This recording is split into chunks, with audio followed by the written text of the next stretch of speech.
The great Maime Smith, born in Cincinnati, Ohio in 1891. She was a vaudeville performer. She was a singer, a dancer, a pianist, an actress, multi-talented.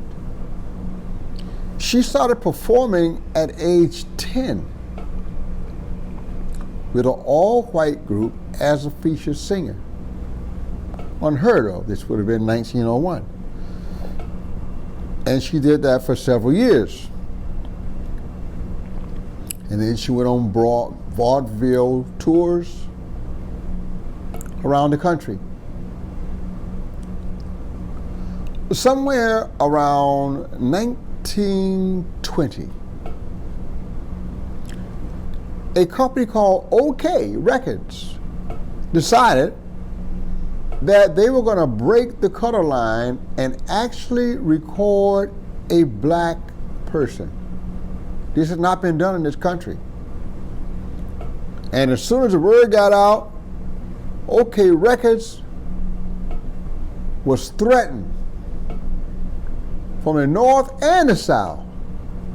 People would boycott them, people would burn down their studio, people would burn all their records, whatever. Don't you record no black person. Well, they did it anyway. But they recorded her as the only black musician on the recording with a supporting cast of all white musicians in order to placate the detractors. This was an experiment. And this early experiment, or these early experiments were called race records. She recorded quite a few tracks. And when one of them that was recorded a few weeks later had a couple of black musicians on it, called the Crazy Blues, it actually touched people a little bit deeper than the original recordings and sold over 75,000 records. All of a sudden, black didn't matter, white didn't matter, the color was green. Everybody could see, oh, he can make some money. And there was now a race on to record black musicians and black music, or I should say black music by black musicians. But Maime Smith opened that door for us all in 1920. She went on to have a great career as a dancer, as an actress, as a pianist, and most certainly as a great blues singer. Just elegant. She's a prototype for people like Bessie Smith and Ma Rainey and all of those. She was considered the first lady of the blues, the goddess of the blues. She was the real deal. And she was the first of us to be recorded in this country. When she died in 1946, she was penniless because talent and sometimes even your accomplishments are no guarantee that you're going to have monetary success. She died penniless and was buried in an unmarked grave in Frederick Douglass Park in Richmond, New York, outside of the city. It was almost 20 years later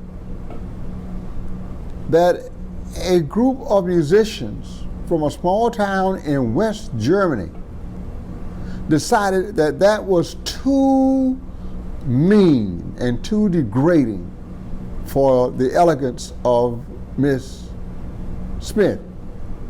So they purchased a monument inscribed with Goddess of the Blues and paid for it and had it placed upon her grave in 1963. It was bought and they finally had a celebration and a reinterment somewhere around 1964. There were also some Americans involved, people from the recording industry as well, but the impetus for that monument was a group of musicians from West Germany. Otherwise, she would have been forgotten in an unmarked grave. Maime Smith is a pioneer in recorded music. So every time you look at the Grammys and you see all of the black musicians that are being awarded, please remember that the very first one, and the one who did it at the risk of great harm to herself, and ended up not being monetarily rewarded, as so many of our younger brothers and sisters are these days, is Maime Smith. Let's remember this elegant, talented actress, singer,